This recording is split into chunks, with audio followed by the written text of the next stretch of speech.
इस सबके बीच एक बड़ी खबर दिल्ली से, जहां पर दिल्ली दंगा केस में आरोपियों की जमानत को खारिज कर दिया है सुप्रीम कोर्ट ने। शर्जील इमाम, उमर खालिद को जमानत नहीं, अन्य 5 आरोपियों को कोर्ट से जमानत मिली।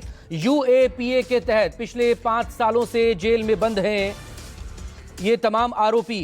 दिल्ली दंगे मामले में शर्जील इमाम को 28 जनवरी 2020 को गिरफ्तार किया गया था और 13 सितंबर 2020 से हिरासत में उमर खालिद, दोनों को जमानत देने से सुप्रीम कोर्ट ने इनकार कर दिया और यह भी कहा अनुच्छेद 21 संवैधानिक व्यवस्था में खास जगह रखता है, ट्रायल से पहले जेल को सजा नहीं माना जा सकता।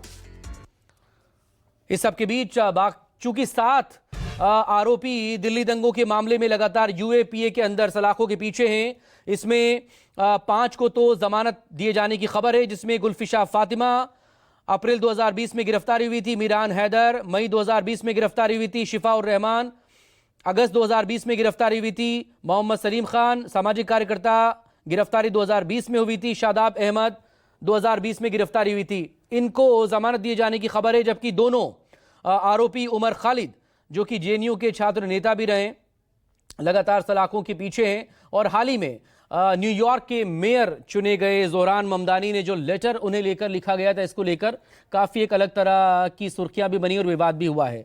शर्जील इमाम ये भी जेएनयू का स्टूडेंट रह चुके हैं, अगस्त 2020 से ये भी है। प्रभाकर मिश्रा मेरे सहयोगी इस वक्त हमारे साथ जुड़ गए हैं सुप्रीम कोर्ट से। प्रभाकर, डिटेल आपसे चाहेंगे उस खबर पर 5 सालों से जो आरोपी जेल में बंद हैं, जमानत के लिए लगातार सुप्रीम कोर्ट में दस्तक दे रहे थे, आज सुप्रीम कोर्ट का फैसला जमानत को लेकर आ चुका है, अपडेट। देखिए 7 लोगों की जमानत याचिका थी, जिसमें कोर्ट ने माना कि सबकी अलग अलग भूमिका है और कोर्ट ने माना कि शर्जील इमाम और उमर खालिद इनकी भूमिका अलग है और उनकी भूमिका को कोर्ट ने रेखांकित किया, अंडरलाइन किया और ये माना कि इनको जमानत नहीं दी जा सकती। जो इनके तरफ से आर्गुमेंट दिए गए थे वो ये दिए गए थे कि लंबे समय से सलाखों के पीछे हैं, लंबे समय से जेल में हैं और ट्रायल अभी कंक्लूड नहीं होना है और इस आधार पर जमानत की जो मांग की गई थी उनकी भूमिका पर यह कहा गया था कि उनका डायरेक्ट एविडेंसेज नहीं है। कोर्ट ने ये माना कि लंबे समय से जेल में है, लेकिन ये केवल आधार नहीं हो सकता कि जिसके आधार पर इन्हें जमानत दी जा सके। दूसरी बात ये कि चूंकि यूएपीए के तहत इन पर मुकदमा चल रहा है, इन पे जो आरोप हैं आरोप बहुत गंभीर हैं, तो कोर्ट ने माना कि जो 7 लोगों में से उमर खालिद और शर्जील इमाम, इनकी भूमिका गंभीर है, इन पे आरोप गंभीर है, इसलिए कोर्ट ने कहा कि इनको जमानत हम नहीं दे सकते। बाकी 5 आरोपियों को कोर्ट ने जमानत दे दी है। और आपको याद होगा ये मामला जब हाई कोर्ट से सुप्रीम कोर्ट आया था, अपील में आया था, सुप्रीम कोर्ट ने, हाई कोर्ट ने भी इन 2 लोगों को, शर्जील इमाम और उमर खालिद को इंटेलेक्चुअल आर्किटेक्ट ऑफ दैट वो दंगा कहा था। मुझे लगता है कि हाई कोर्ट से ये बात, हाई कोर्ट की का जो ऑब्जर्वेशन, टिप्पणी जो आई थी, वो सुप्रीम कोर्ट भी उससे कन्विंस रहा और सुनवाई के दौरान भी ये लगातार कोशिश रही कि शर्जील की भूमिका, चूंकि शर्जील के जो बयान थे कोर्ट के दौरान सुनाए गए और कोर्ट शर्जील के 2 जो बयान थे उसमें एक जो चिकन नेक वाली बात थी जो उन्होंने बयान दिया था, दूसरा ये कि किस तरह से दिल्ली का राशन बंद किया जा सकता है, दिल्ली को पंगु किया जा सकता है। कहीं न कहीं प्रोसिक्यूशन इस बात को साबित करने में कामयाब रहा है कोर्ट के सामने कि इनकी भूमिका बड़ी थी। दूसरी बात ये कि उमर खालिद प्रत्येक ग्रुप में व्हाट्सएप चैट वगैरह ये सारी चीज़ें कोर्ट के सामने कन्विंस करने, दिल्ली पुलिस कन्विंस करने में कामयाब रही कि इनकी ये पूरा जो एक जो दंगा हुआ, दंगे के पीछे जो साजिश रची गई, उस साजिश में इनकी भूमिका जो थी वो बहुत महत्वपूर्ण रही है। तो इसलिए कोर्ट ने इन दोनों को अलग कर दिया, इन्हें बेल देने से मना कर दिया है। बाकी 5 आरोपियों को कोर्ट ने जमानत दे दी है। इस बीच में आपने देखा कि उमर खालिद और शर्जील इमाम ही इसमें प्रमुख चेहरा है और इन्हीं को लेकर सबसे ज़्यादा चर्चा होती रही है।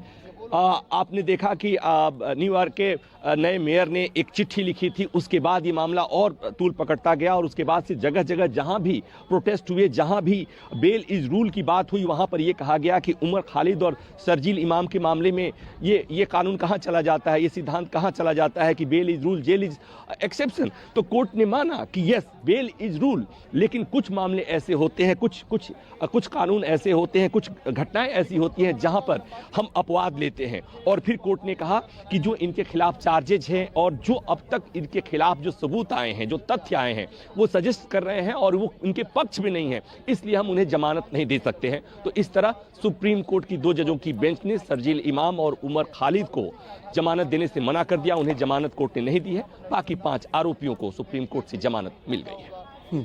अब इसके बाद ये जो 5 है, इनकी रिहाई कब तक मुमकिन हो पाएगी? और एक और जानकारी आपसे चाहेंगे प्रभाकर, क्या सुप्रीम कोर्ट ने ये भी कहा है कि 1 साल तक अब ये अपील नहीं कर सकते सुप्रीम कोर्ट में, दोनों उमर खालिद और शर्जील इमाम?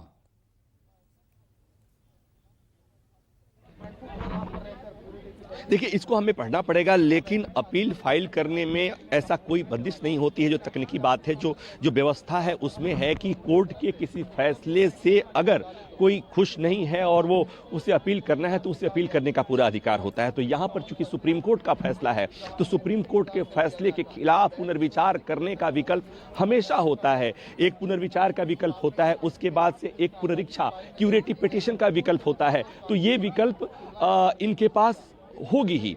और हालांकि इनके तरफ से लगातार आपने देखा होगा किस तरह से आरोप लगाए जाते रहे कि अदालतें इस मामले में सुनवाई नहीं करती हैं, बेवजह इस मामले में डिले किया जाता है। हालांकि तथ्य ये था कि इनके तरफ से भी लगातार सुनवाई टलती रही थी। लेकिन ये जो है कानूनी विकल्प उनके पास है, वो सुप्रीम कोर्ट का दरवाजा दोबारा खटखटा सकते हैं। अब सुप्रीम कोर्ट के आदेश से पुनर्विचार, सुप्रीम कोर्ट से पुनर्विचार की मांग कर सकते हैं। पुनर्विचार में भी अगर राहत नहीं मिलती है तो क्यूरेटिव पिटीशन भी फाइल करने का विकल्प है। तो ये उनके पास विकल्प है। लेकिन अभी की बात यह है कि जब सुप्रीम कोर्ट ने ये बात कह दिया कि इनकी भूमिका, इनकी इस दंगे में इनकी जो भूमिका रही है वो ऐसी रही है जिसके आधार पर, जिसको देखते हुए इन्हें जमानत नहीं दी जा सकती, तो ये बहुत महत्वपूर्ण बात है। और फिर मैं हाईकोर्ट के फैसले की उस टिप्पणी का मैं जिक्र करना चाहूंगा जहां पर इन दोनों के लिए हाईकोर्ट ने कहा था कि ये इंटेलेक्चुअल आर्किटेक्ट हैं। इंटेलेक्चुअल आर्किटेक्ट मतलब दिल्ली दंगा में जिसमें 50 से अधिक लोगों की जान चली गई थी, तमाम लोगों के घर जला दिए गए थे। तो ये बताता है, और सुप्रीम कोर्ट का आज का फैसला बताता है कि कोर्ट ने ये माना है कि इनकी भूमिका दिल्ली दंगे में महत्वपूर्ण रही है, अहम रही है, इसलिए उन्हें जमानत नहीं दी जा सकती। बहुत शुक्रिया आपका प्रभाकर मिश्रा, तमाम डिटेल के लिए बहुत शुक्रिया इस जानकारी के लिए। तो उमर खालिद और शर्जील इमाम को जमानत देने से सुप्रीम कोर्ट ने इनकार कर दिया। बाकी जो 5 आरोपी थे उन्हें सशर्त 12 शर्तों के साथ जमानत दी है।